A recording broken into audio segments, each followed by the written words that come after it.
Hi friends, welcome back to Faith and Arrow Homestead. My name is Jaylee and today we are tackling some kitchen projects. I have some items in my freezer that I need to clear out to make room for the incoming harvest. And first I'm going to be making some beef broth, some beef stock. I've got some beef bones here that have been hanging out in my freezer for some time now. And then over here on the stove I've got my stock pot full of water heating up. We're going to talk more about that in a moment. Here next to that I've got 3 bags of leaf lard. That is lard from a pig, and I've been collecting bags. Some I've purchased off Facebook Marketplace. I think a bag I purchased from the local farmer's market. I've got, I'll have to look at it in a second and see how much exactly I have. And I'm going to render that down in my crock pot. It's my very first time doing this, but I've read about it, so I feel like it's going to go okay, and I'm going to take you guys along on the journey. And then out here, I've got thawing on my table in the breezeway. I've got a bunch of bags of tomatoes. 3, 6, 7 bags of tomatoes. These are tomatoes from last year's garden that have been hanging out in my freezer, and we're going to make some sauce. That freed up a lot of room in my freezer. I think that freed up more than any of the other projects. There was also a bag of zucchini sitting there. We're going to make some chocolate chip zucchini muffins today. And so those are my kitchen projects, and I want to go ahead and get started on this stuff. Freed up a lot of room in my freezer, and it's going to get a lot of food on my shelves. Alright my friends, so I went ahead and chopped up, very, very roughly chopped, a carrot and an onion, pretty big pieces. I never get too crazy when it comes to making broth. In a further effort to clear out my freezer, I remembered that I had 2 bags of veggie scraps that I was going to use to someday make vegetable broth. I'm never going to make vegetable broth. I do not use vegetable broth. I always use chicken, beef, or turkey broth when I am cooking with broth. Never going to use vegetable broth. So I'm just going to throw all this stuff in this beef broth. I'm cleaning out the freezer, and I think it'll end up making a really delicious broth. I'm not going to focus too much on this because I've made a whole video on how to make chicken broth, and beef broth is the same. It's just using beef bones instead of a chicken carcass. And I'm not going to eat these bones. These are beef marrow bones, and I'm using them for broth. So I'm not doing anything with them. I'm not eating anything off of them. I'm just going to cook them. So I'm going to put these bones, the onions, the onion, the carrot, and the veggie scraps all into my stock pot, which is coming up to temperature. These are going to plummet the temperature right back down because these have only been sitting out of the freezer for a couple of hours. I'm going to throw in a couple of bay leaves and a splash of apple cider vinegar. The apple cider vinegar helps draw out the nutrients from the marrow of the bones and helps break that down into the broth. And I'm going to let that sucker sit and simmer all day long. It's early. It's actually not that early anymore. It's 9:30 in the morning. I've got so much that I want to accomplish today, and this is the first thing I want to get going because I want this working for me in the background. And then probably honestly tomorrow we're going to pressure can this broth. I say tomorrow because I want this to cook all day long, and then by the time it is the evening, I already know I'm going to want to go to bed. I'm not going to want to fool with my pressure canner. So we're going to put the broth in the fridge, let the fat rise, skim the fat off, pressure can it in the morning. So I'm going to go ahead and get all that in my stock pot. Okay, I've got my beef broth going. Now over here I have my crock pot ready to go, and then here on a cutting board I've opened up one of my 3 packages of lard. Now this lard has been in my freezer, and it's been sitting out of my freezer now for a couple of hours. So it's not totally thawed, but it's not, it's still cold, and that's my point. You want your fat to be cold. It makes it a lot easier to work with. So if you see here, there's not really any meat left on this, which is wonderful. Makes my job so much easier. So I'm going to chop this into much, much smaller pieces and throw it into my crock pot. Now the smaller the pieces, the better time you're going to have rendering your lard. You can even put it through your food processor if you want to. I still never replaced my food processor after it broke, so I'm just going to do a good chop here. So this is, I guess, kind of what I'm going for in terms of like the size that I want them to be. I definitely could get it a lot smaller than that, but I've got a lot of lard to chop up here, and I don't want this to take all day. So this is what I'm going for. Also, I can tell why you want it to be cold when you do it, because as I'm handling it, my fingers are getting like really big time coated in it. So as I chop it, I'm just going to throw it right into the crock pot. My crock pot's not even plugged in, so it's not warm yet, because I want it to all go in together, but I'm going to spend the next probably 20 minutes here going through, because this is just the first bag. I've got 2 more bags over here, and one of them looks like it does have a bit of meat on it. If you do end up with lard that has meat on it still, you just want to cut the meat off. It doesn't need to go in there, and honestly, I'm probably going to throw that meat in with my broth. All right, you guys, I ended up with a big, beautiful crock pot full of chopped lard. And so what I'm going to do now, and I also, here, I ended up with a little pile of stuff that I chopped off, a little bit of like meat. I think this is probably maybe like kidney meat or something like that. And I am actually going to go ahead and throw this in with my bone broth that I've got going over here. It definitely still has quite a bit of fat. That was the only reason I hesitated, but I am going to skim off the fat in the morning, so I'm really not that worried about it, and there's going to be some really, really good nutrition in here, so I'm going to toss it in there. That is simmering away over there. So now here is the plan. I'm going to add 1/4 a cup of water into this here. Put the lid on, plug it in, and I'm going to set it to low. Now here's what we're trying to do. All of the meat and the gristle and that stuff that's not fat that's in here with our fat, those are called cracklings. We want the fat to melt and go to the bottom and form a liquid, and then we want all of those crackling bits, the meat and the gristle and whatnot, to rise up to the top. You don't want to do that too quickly, because you'll end up with a really, I've been seeing it online described as a piggy taste, and I know exactly what they mean because I use bacon grease, and bacon grease can sometimes have a little bit of a piggy taste. You want your rendered lard to be white and pure and really pretty. You can still use it if it's not, but the white pretty lard is what, think of Crisco. Crisco's white and pretty. It's not naturally white and pretty, but you use that in pastries and baked goods and whatnot, and that's what you want your leaf lard for. Leaf lard you can use in pastries and baking cookies, pie crust, things like that. And so when you cook it down really slowly, you give it the opportunity to separate, like I mentioned, and you don't burn or overcook the lard in the process. So that's what we're looking to do here. I'm going to leave this on low and let it be for probably about a half an hour. I'm going to come back and mix it, stir it up. You want to stir it somewhat frequently so that nothing sticks or burns, and you just avoid that piggy taste as much as possible.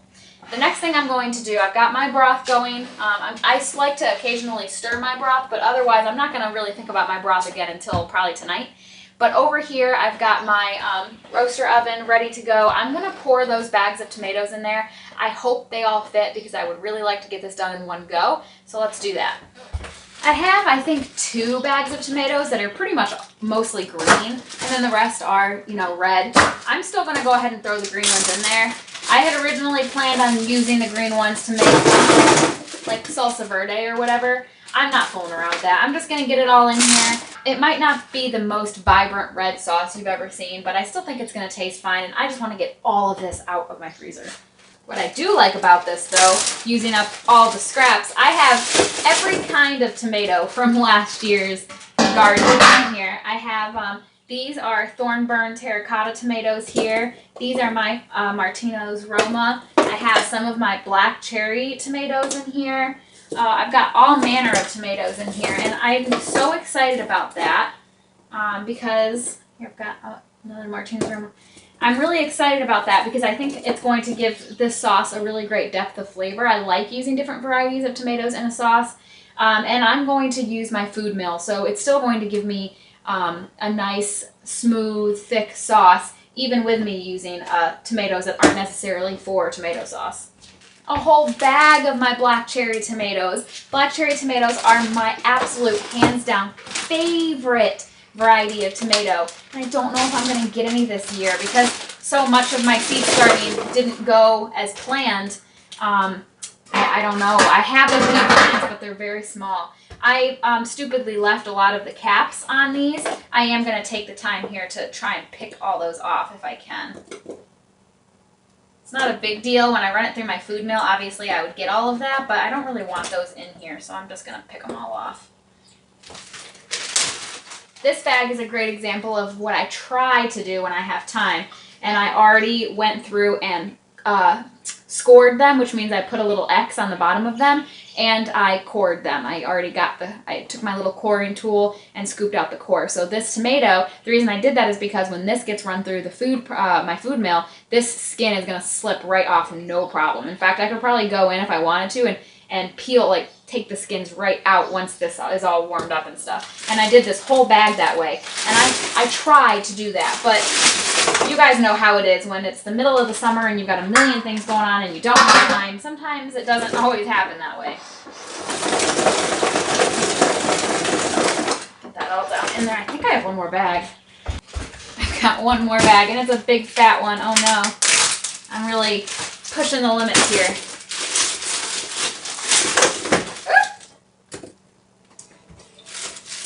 Okay, you guys. Oh no.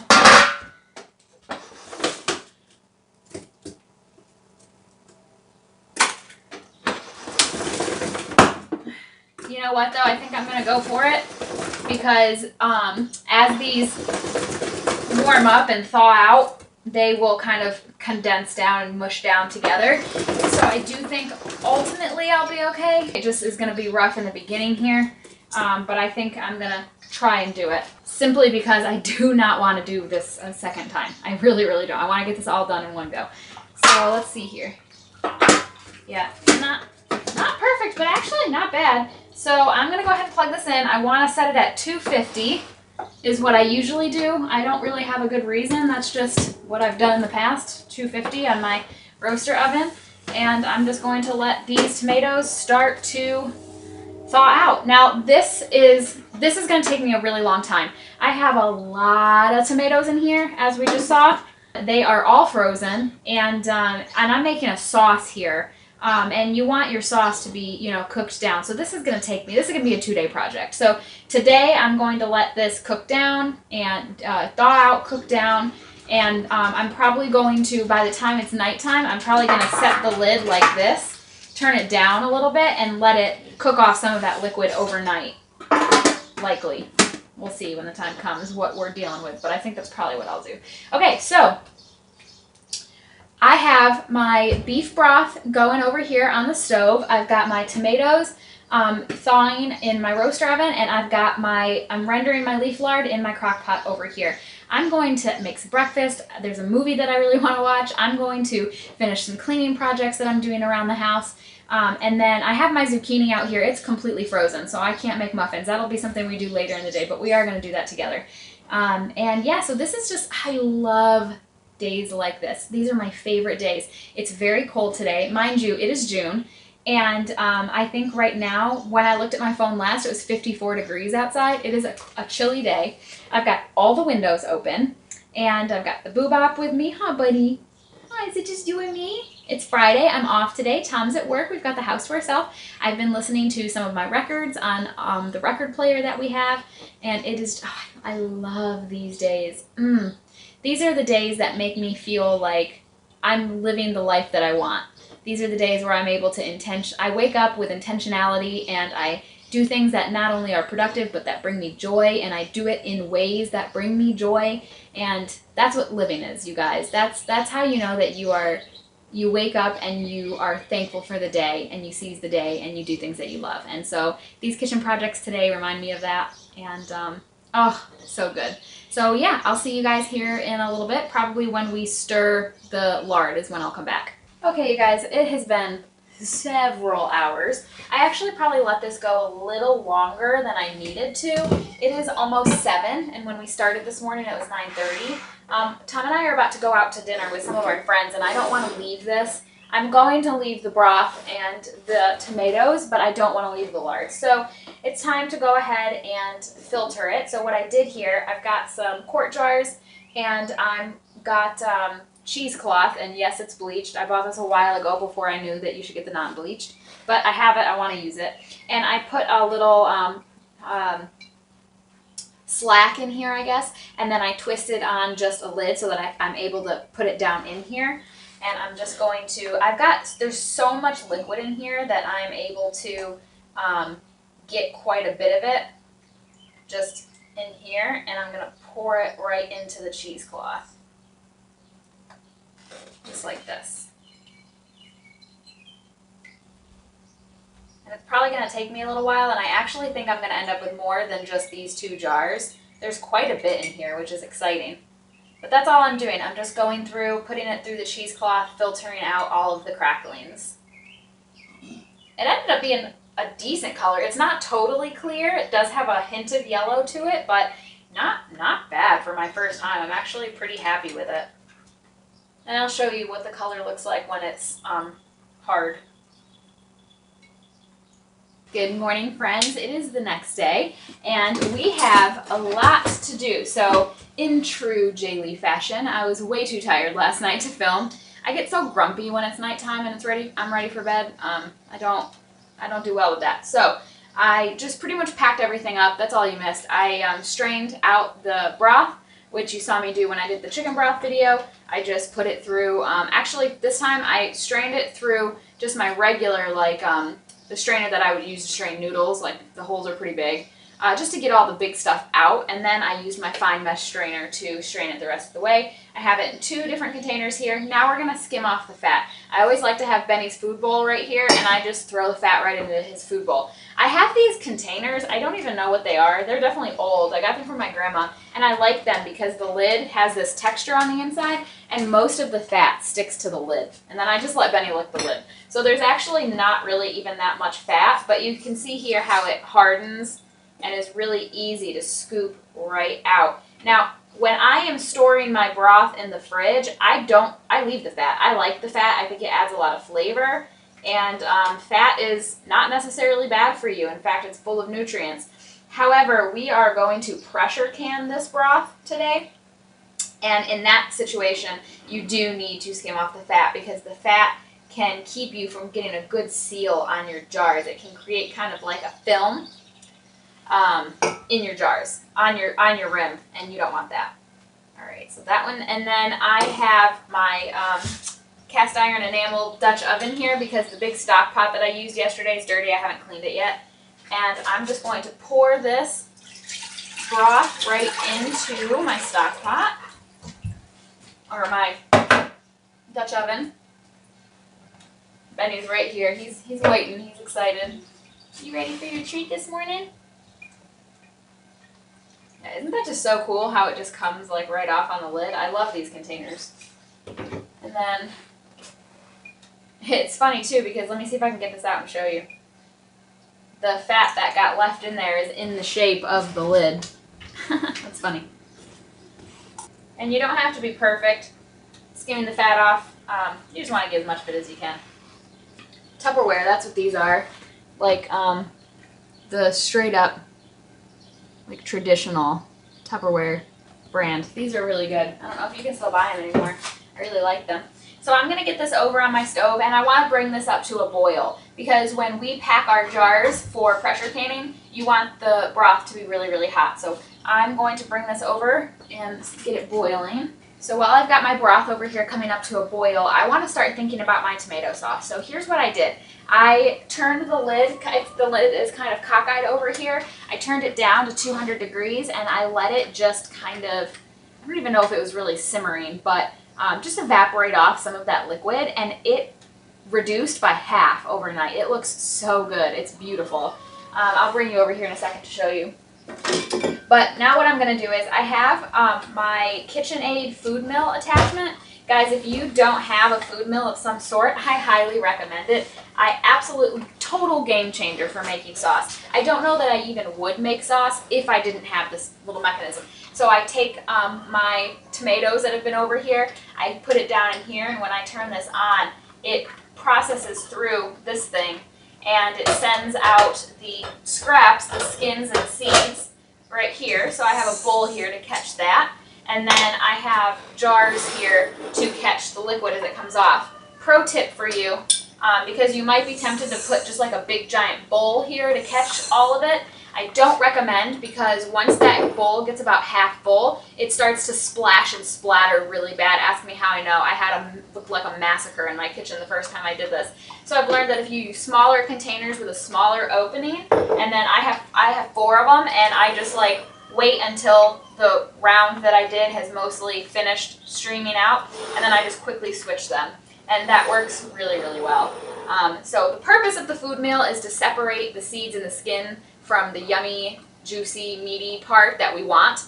And so we're going to get a really nice, smooth sauce. And then it's still going to be thinner than I want my sauce to be. So once my broth is in the pressure canner, I'm going to rinse out my cast iron Dutch oven. I only have the one. And I'm going to put the sauce in there, season it if I choose to, maybe some salt and pepper, and let that simmer for a couple more hours to try and evaporate off that last bit of liquid and give us a really nice, smooth, thick pasta sauce. Yummy. Let me show you, before we get started, what these tomatoes look like. So remember, if you recall, this was full up all the way to the top. It was a heaping pile of tomatoes. And after having it sit all night, this is what we've ended up with. Isn't that gorgeous? Oh, that's so pretty. This is going to be such a nice sauce. Reduced by half, nice and thick. And so, like, here's a good example. You see this here? This tomato still has its skin on. Running it through the food mill is going to get rid of that. All of this will just be waste that we give the chickens, and then we'll be left with the really pretty, rich sauce. So here's a lovely example of how having my tiny shoebox kitchen really sucks. I try not to complain too much about my kitchen because it's part of my journey. I get so much done in this kitchen, and I think by the time I'm blessed with like a grown-up kitchen, I will have really earned it. So I'm okay with my small kitchen, but there are times where it really cramps my style, and this particular task is one of those because I don't have a piece of countertop big enough to accommodate both my KitchenAid with the food mill attachment and my roaster oven. And so I take a plate, I have a big ladle, I scoop some of the tomato, hold it over the plate, come and put it in here. And honestly, it is such a pain, but it's fine, it gets the job done, it is what it is. So if I recall, I think we put this on speed 4. Let me make sure. Yes, speed 4 is correct.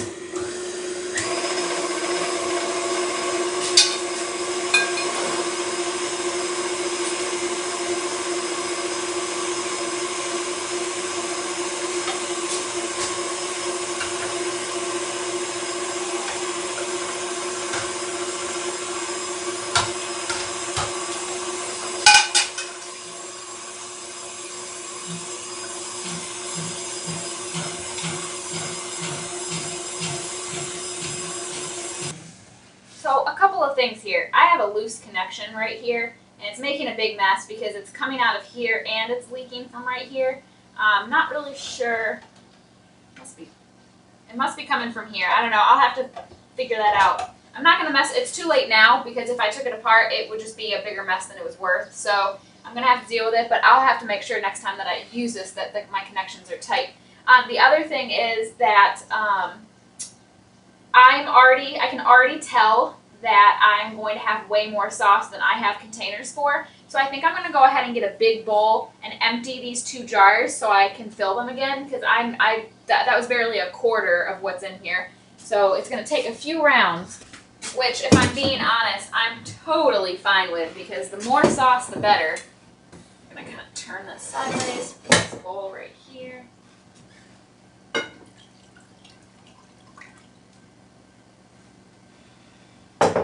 Oh yeah.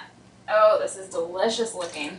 I still have a really nice, strong red color on this, even though I've got so many green tomatoes. So that's good. So every now and then it gets clogged up a little bit, like right now, and it comes with this little tool. So I can just kind of stamp these down here and get it to clear up.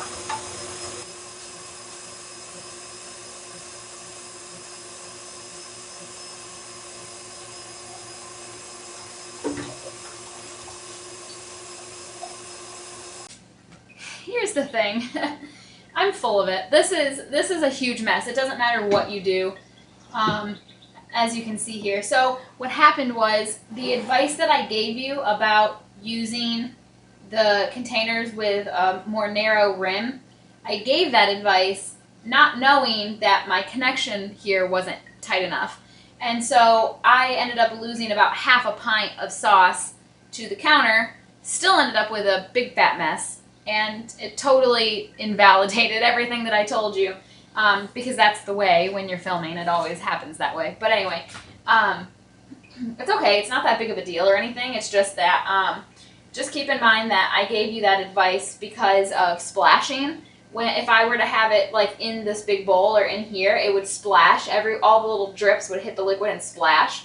And so I was trying to keep from making a huge mess, but then because my connection wasn't good, I still ended up with a big mess. So honestly, when you're working with tomato sauce, it's really messy. I have yet to have a time where there's no mess. It's just messy. That's why I wore my apron. Don't wear clothes that you really love when you do it. However, I have so much sauce here. I think this is my biggest batch I've ever done. This bowl full, and then these 3 full containers, jars here. That's very, very exciting. And I have my bowl of chicken scraps right here. This is all the seeds and the skin and whatnot that got filtered out through the mill, and we ended up with a nice, thick, very pretty red sauce. So I'm going to go put this out in the breezeway and clean up a little. I'm not ready to move on with this yet, though, because now we have to pivot and talk about the beef broth. All right, you guys, we are ready to move on to the broth. So I usually put my jars in the dishwasher to sterilize them. This time I filled up my water bath canner and sterilize them in there. And I liked it, but I will say that the reason I did it this time is because I'm going to be using my water bath canner next to do my sauce after I do my broth. And so I thought it would behoove me to already have it full of water and hot. So if I were just pressure canning, I don't know that I would do that. But I did it this time. I have absolutely no idea how many jars I'm going to need, so I'm starting with 5, and I've got a bunch more in there sterilizing right now. So you want to put hot broth into hot, clean jars. And when you are pressure canning broth, you want to leave an inch of headspace. So for me, I usually leave it just below the shoulder.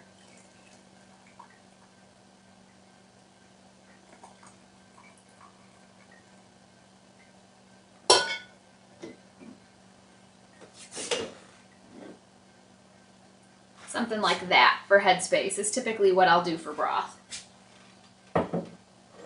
Man, what a pretty color this broth turned out to be.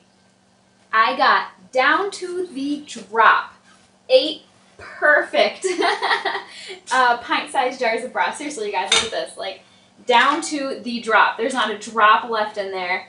Perfectly filled 8 jars. If you're a canner, you know the excitement when something like that happens. And it's just by chance. That was not skill. I did nothing. It just happened to work out that way, and that's so exciting because I hate having to put a little of something in the fridge and then trying to come up with a way to use it. Not my favorite. I want to just can it all up since I'm doing it. So, you know what I forgot? I need to get these lids in a pan of boiling water. So for the lids, you want to sterilize them, but also the little seal, the gummy part that's around the edge, you want to soften that up, because if that's nice and soft when you put it on your jar and then put it in the canner, it helps it really stick and adhere. It's wonderful. Okay, well, I've got those lids warming up. The next thing you want to do is take a paper towel and some white vinegar, some distilled vinegar, and you want to use it to wipe the rim. Now, I've heard people on YouTube say that they always use vinegar, and I'm sure that's good practice, but the reason you have to do it for broth is because the vinegar helps cut through any grease that might be hanging out on the rim of your jar that could inhibit it from properly sealing. So you really do want to use vinegar to go around the rim of your jars and make sure that it is nice and clean for canning. I don't think I've ever put this many jars into my pressure canner.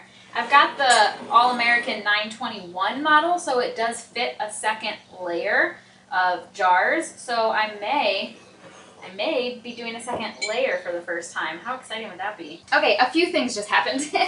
So I cleaned out my cast iron Dutch oven, and I poured as much of the tomato sauce in there as I could.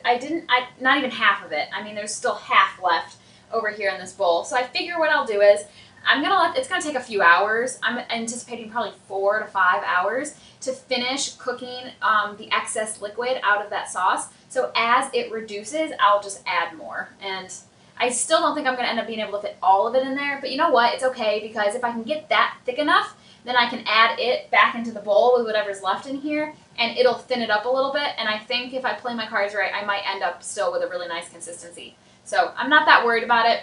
honestly, even if I canned it up the way it is now, it would still be a good sauce. I just like to thicken it up a little bit. So, all right, I have my pressure canner coming up to temperature over here, and I ended up with my 8 jars, and I have my sterilized lids right here. So I'm going to go ahead and place those on here. And when you're working with lids, you always want to kind of like take a peek at them and make sure that there's no damage to the gummy band, the red band, because that's what seals. And you want to make sure that it's intact. You know what? I'm just sitting here thinking I might make whatever I can fit in the Dutch oven over the next few hours. I might make into sauce, and then I'll can that up, and whatever's left I might turn into tomato soup. I haven't had tomato soup on my shelves in some time. I finished up what I canned last year, months ago, long time ago, and I love home canned tomato soup. It's one of my favorite canned items. So maybe I'll use what's left. I didn't know I was going to have this much. I have a lot. So maybe I'll use the rest to make tomato soup. I have this old pretzel container that my mom gave me, and I use it to store my rings. So I'm just going to pop one on each of these here. Okay, and then with all canning projects, you tighten those to fingertip tight. And that just means that you tighten it as tight as you can get it with your fingertips without like putting your palm on it and like wrenching it. You don't want to do that. You just want it to be fingertip tight. All right, now I have decided I'm not going to get into pressure canning in this video because these preservation day videos always end up being really long as it is. And I really want to film a video specifically how to use a pressure canner. And so I'll go over all of the details in that video. And hopefully I'll be able to get that out here in the next couple of months. So I'm going to go ahead and pressure can these for the time allotted for my altitude and all that good stuff. I completely changed my mind on what I wanted to do with my sauce. I decided to go ahead and clean out my roaster oven. Obviously it was dirty from when I had all of the tomatoes in there with the seeds and the skins and everything, and so I cleaned it really quick. One little pro tip for you, if you use roaster ovens, I put a little bit of water in the bottom. So this insert comes out. I cleaned it, and then I put about an inch of water down in the bottom. I could not do that on the first go round because my roaster oven was way too full. I couldn't even lift this to put water in there if I wanted to. It was so full. But I have about an inch of water in there, and that kind of creates almost like a double boiler effect. And it helps keep the bottom from scorching, and that's important to me because I don't want to ruin the flavor of this sauce if I'm going to use my roaster oven to cook it down even further. I almost always finish this step on the stove in a pot of some kind, just because I think it's faster and easier, and I don't have to watch it as closely. This I'm going to have to stir pretty consistently and make sure it's not scorching, but I think this is the best bet for me to get a consistent sauce. I thought about doing the tomato soup, and that would have been fine, but it just, I don't know. I just want to do it all in one go, and I don't want to monkey around with this today. Pour it right in. Very carefully.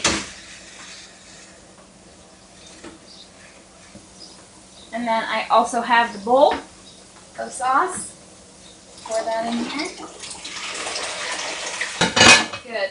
And I still have it on 200 degrees from last night, and that's where I want to keep it. I don't want to cook this sauce. I don't want to really change the flavor too much. In fact, I might even turn that down a little depending on how quickly I feel like it's reducing. I just want to cook off some of this liquid to give myself a thicker consistency. That's all I'm trying to do here. So I'm going to, for now, do 200 degrees. I'm going to put the lid on sideways like this so that all of the steam can escape and the liquid can cook off. Can we talk for a second about the lard? I am so excited. I have never rendered lard before. I've read about it. I've read several different sources and how they do it and whatnot, so I felt pretty well equipped to do it. But you know how it goes when you try something new for the first time. Sometimes it goes the way you think it will, sometimes it absolutely does not. This went so well. Now remember that when you are rendering lard, you want your final product to be a really pure, pretty white. That's what you're going for. That's going to give you the best taste. That's going to give you the best consistency. Look at what we ended up with, you guys.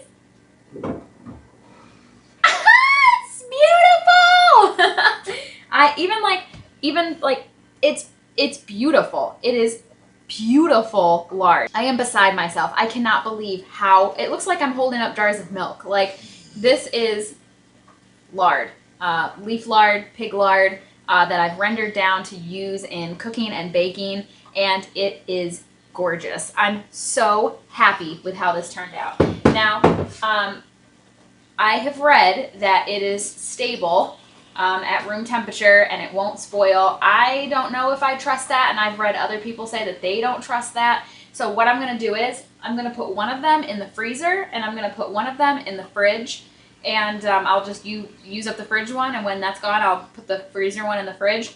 This will last in the freezer and the fridge for a very long time. I'm not going to have to worry about it spoiling. I will definitely use it up before it could possibly go bad in the fridge and in the freezer. So I ended up with 2 almost full quart jars, not quite, about 3/4 of the way full quart jars, after having those 3 bags of just fat that we rendered down to make our leaf lard. And I'm really excited about it. I feel like it was a success. I know that I did tell you guys we were going to make chocolate chip zucchini muffins, and I really, really want to, but like I just don't have the energy for it at the moment. So I'm going to take care of this. I've got my pressure canner dropping the pressure down to 0. It's finished canning the broth, and I've got the tomato sauce over here simmering away. So I think I might sit down on the couch for a little while and see if I can't muster the energy to make some zucchini muffins. I ended up with a wild hair, and I'm really excited about these muffins all of a sudden, so we're doing it. In my glass bowl here, so, okay, let me pack up. I am making zucchini chocolate chip muffins. However, I decided that I want to include a crumb topping on these muffins. So in this small glass bowl here, I have 1/4 a cup of melted butter, and to that I'm going to add 1/2 a cup of brown sugar. I only have light brown sugar right now. And it's not important, so you can use whatever brown sugar you have. I'm going to kind of lightly pack it, but I'm not going to pack it super tight. I'm also going to add 1/2 a cup, roughly, of flour. Anytime you're making a crumb topping, it really doesn't have to be super exact. I never measure like super exact. It's really not that big of a deal. And then I'm also going to add 1 teaspoon of cinnamon and a splash of vanilla. Let's call it a teaspoon of vanilla. But like usual, just measure with your heart when it comes to vanilla. Now, this zucchini muffin recipe is actually my recipe. You're going to be able to find it on my blog. I'll post a link down below. And my secret ingredient in these muffins is ground flaxseed. I keep ground flaxseed on hand all the time. I purchase whole flaxseed from Azure Standard Organic, and I put it in everything that I'm able to put it in. I put it in pancakes when I make pancakes. If I make muffins of any kind, cookies of any kind, I put it in everything. So this is going to be very coarse and crumbly, like crumb toppings normally are, and that's totally fine. So this is good. I'm going to go ahead and set this aside. Now, can we talk about this bowl for a second? You can find this bowl in my How to Create a Farmhouse Table Setting blog on my website. I picked it up at an antique co-op, and I really love it. I think it's so farmhouse and so cute, so we're going to make our muffins in it today. So to this bowl, I want to add 1.5 cups of all-purpose flour, 1 teaspoon of baking powder, 1/2 teaspoon of baking soda, 1/2 teaspoon of salt. I have my favorite Redmond's Real Salt here. We've got 1 teaspoon of cinnamon, and for the sake of this video, 1/4 teaspoon of ground cloves. This is optional. I know that not everybody keeps cloves in their spice collection. I love ground cloves in recipes like this. Zucchini muffins, banana bread, banana muffins, things like that. It's got such a bite, and I just think it's so good. And then 1 heaping tablespoon of the ground flaxseed. We're going to get that whisked together, and this too can be set aside. Now, this recipe calls for an oil, and you guys know that I'm passionately against most oils, so I'm going to use coconut oil, which is totally acceptable, and you want 1/2 cup of that melted. So I have a new, smaller bowl here. I'm going to measure out half a cup here, and I'll pop this whole bowl over in the microwave to get this melted. And then to our coconut oil, our melted coconut oil, we're going to add 3/4 a cup of brown sugar. And again, I'll lightly pack it, but it doesn't need to be super packed. We need 2 room temperature eggs, another hearty splash of vanilla, and a splash of milk. We're going to get this all nice and mixed together here. For the zucchini, I have about 2 cups of shredded zucchini from last year's garden. And by the way, this is the best way to store your zucchini. So if you have zucchini coming in more than you know what to do with, grate it and vacuum seal it. I've got a bunch of these that I've been going through throughout the winter time. They're so convenient for throwing in muffins or bread or whatever. It's already shredded, so easy to use. And I usually measure as I'm filling the bags and then write on here how much there is. So this is from July of last year, and that was 2 large zucchini, and it ended up being about 2 cups of zucchini.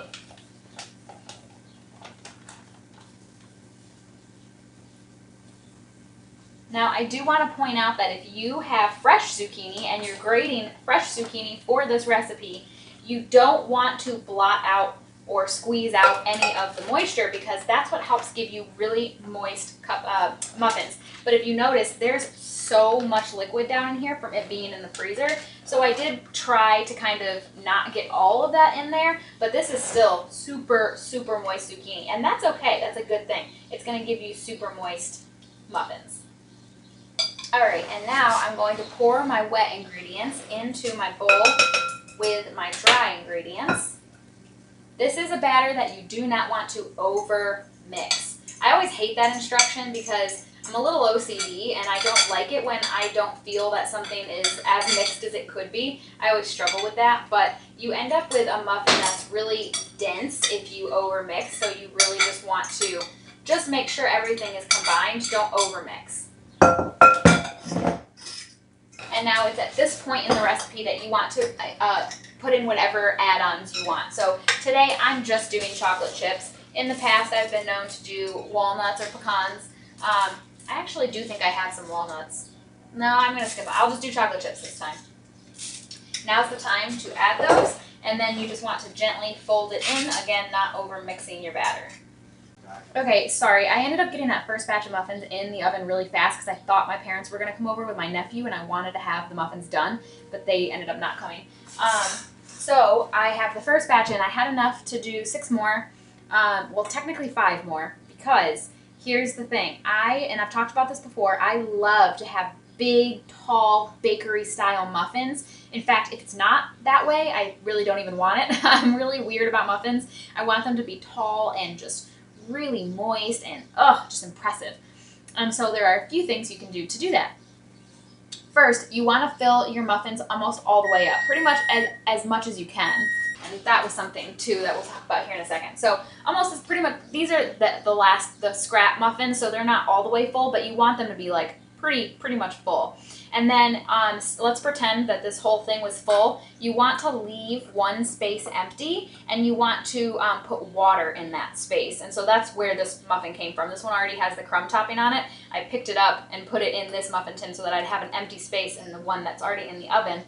And then you want to put, so the temperature for these, 425 degrees for 5 minutes. And then after 5 minutes, without opening the oven, you drop the temperature to 350 and bake them for another 15 to 18 minutes, depending on your oven and whatnot. And so a few things are happening there. First of all, by filling your tin up all the way, you're giving yourself the best chance of having a tall muffin in the first place. If you don't have enough batter, you're not going to have a tall muffin. So you need to fill them up all the way. The water in the hole, the moisture helps to puff them up and really bring them up. And then when you cook them on a really high temperature, and that encourages the steam and the up. And then by not opening the oven and dropping the temperature, they stay risen, and you bake them all the way through the remainder of the time at the 350, and they keep that tall shape. And I've done this plenty of times with plenty of muffins, and it's always a success. The only thing that inhibits the rise is when you have a topping, and we do have a crumb topping, so that's going to make the top of the muffin heavier, and you're not going to get quite as impressive of a rise as I have in the past with like my chocolate chip muffins and things like that. That's okay. It's a trade-off I'm willing to take because I love a good crumb topping on a muffin. So now I'm just going to finish, which I made way too much crumb topping, by the way, so I'll probably adjust those measurements for the recipe on the blog, or you could just, usually when I end up with extra crumb topping, I just put it in a Tupperware container and put it in the fridge, and I always end up using it for something, so could do that. Putting on the crumb topping here, I'm going to wait until that first batch is done before I put these in because I've already decreased the temperature to 350 for those muffins, and I need to pop it back up to 425 for these ones, so I'll just wait till those are done. Muffins are done. Are you guys ready to see them? They look so good. You got to be really careful because remember, you've got that cup of water. You don't want to spill it. Look at how good those look. They've got the nice tall tops. Not bad considering they've got the crumble topping on them. Those look so good and they smell so good. Oh, I can't wait to crack into one of these. Now I'm going to get this last batch in, so I'm just going to pour some water into one of the cups. I just turned my oven temperature back up to 425 degrees. Once it beeps, I'm going to put these in, bake them for 5 minutes, and then without opening the oven door, I'm going to decrease the temperature to 350 and finish baking them for an additional 15-ish. I did 15 with that last batch, and they looked great, so another 15 minutes. Okay, we are going to move on to the sauce. I wanted it to go for a little longer, but Tom and I have plans. We're going to go out for a little bit, and so I need to go ahead and get this wrapped up here. So I ended up sterilizing 10 jars altogether. I've got 6 here, and I've got 4 more that are still being sterilized in my canner. I've got both my pressure canner and my water bath canner coming up to temperature because if I do have 10 jars, or however many I end up with, I want to be able to do it all in one go. You can water bath can in your pressure canner. You cannot pressure can in your water bath canner. So I have a water bath canner and a pressure canner, and I can use them both for water bath canning. So I have them both coming up to temperature just in case I need to. So here in my jars that I have here, I'm going to each of them, I'm going to add 1 tablespoon of lemon juice. And then I'm also going to add half a teaspoon of my Redmond's real salt to each jar. Totally optional. I'm choosing to do a very, very basic tomato sauce for this go round. So I'm just adding salt and then obviously the necessary lemon juice. I'm not adding any other herbs or seasonings. I decided to not even do pepper. I'm keeping it super, super basic. And when I crack open my jar to make whatever it is I'm going to make, I can season it then. It's not a big deal. I'm keeping it real basic. All right, so now that I've got a little bit more space over here because my KitchenAid mixer has been put back, I think I have room to bring this over.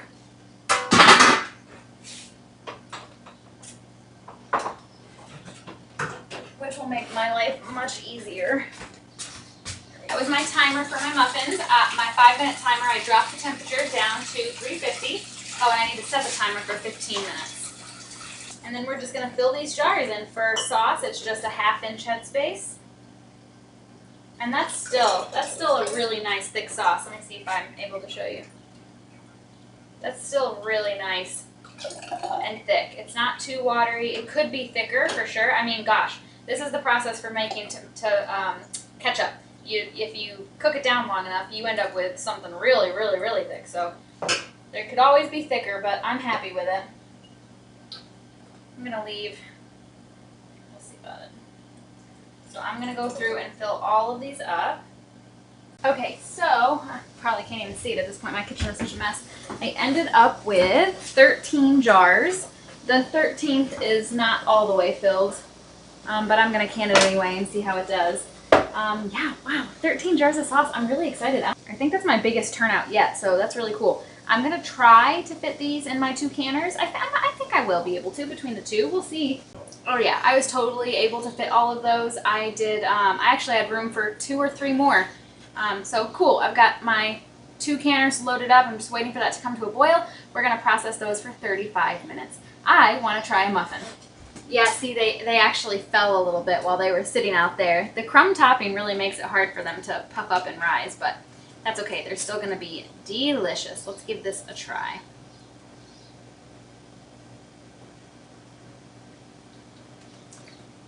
Mmm.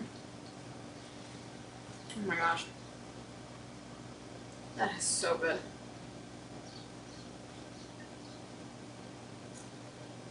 This first batch could have stood to have been in there for a couple more minutes. Which means the second batch will be perfect because the timer went off and I had my hands full and I forgot about them for a few minutes. So the second batch will be perfect. That's okay though, they're still good. They're just a little chewier than I like.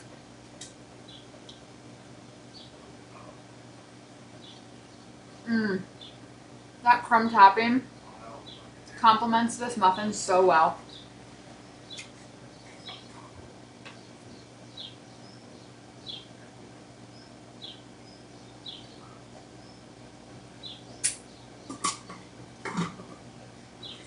Alright friends, it's the next day. I didn't finish filming this yesterday. The kitchen was a wreck and Tom and I left and went and did some things, and so I didn't finish it. But now I want to button it up, and I just want to kind of give you guys a rundown of what we did. I ended up with 8 pints of beef broth, 13 pints of just a basic tomato sauce, 2 almost all the way quarts of rendered leaf lard, and then we made those zucchini muffins that Tom and I had been munching on there in the dining room. But all in all, I'm really happy with the way that this all turned out. But most of all, I'm happy that we were able to work through a lot of what we had in the freezer. And this has actually been very special for me because this is my second year. I'm going into my second year of gardening and homesteading, food preservation, cooking from scratch, this whole, lifestyle that I'm trying to establish for myself. And it felt so good to have all of these items in my freezer and to very easily come up with a plan for what to do with them. It did not take a lot of thought on my part. I know how to do the sauce already. I know how to do the broth already. The only thing that I did for the first time was render the lard, and it was a success, which might just be beginner's luck, but I'm still gonna take it. And so it felt really good for me to be able to say, here are my ingredients and here's what I'm gonna do with them, and then to just execute it. It made me feel like I know what I'm doing. I mean, just a smidge, which is funny because that's just the way it goes. Like, if you're watching this and you're new to the homesteading lifestyle, just do it. That's all there is to it. I mean, just do it. I mean, look at the leaf lard, for example. I was nervous about it. I had never done it before, so I read up on it and I just went for it, and it happened to work out this time. It might not always, and with other projects it might not work out the first time, but that's how you learn and that's how you grow and get better. I water bath canned, and I pressure canned, and I used my crock pot, and I used my roaster oven. So I've got all of these supplies that I've been collecting over these last couple of years that I was able to implement all at once, and it was just, I don't know guys, I'm really happy about this. So I feel very good going into this next season. I'm excited to see what else we get from the garden and what other projects we can do with it, and I'm happy to have an almost empty freezer. The only thing left down there that we need to go through, I have a big bag of sweet corn that I need to use up. I think I might do like some nachos, maybe a shepherd's pie, stuff like that to use up the corn. I've got a couple bags of zucchini left, so maybe zucchini bread again next week or something like that. Or maybe I'll make a lasagna because it's grated zucchini. So grated zucchini is a great item to use to stretch a meal because it doesn't have its own flavor. It takes on the flavor of whatever you're cooking. So oftentimes when I'm making a lasagna or a big batch of spaghetti, I'll put some grated zucchini in there, add a little bit of extra nutrition, and it just stretches, it bulks up your meal a little bit. So a couple more things to work through, but for the most part, I'm excited, and I've got all of these, all this delicious food to put on my pantry shelves. 2 things I wanted to show you really quick, and then we're going to button this up. I just wanted to show you my beef broth. Do you see this down here?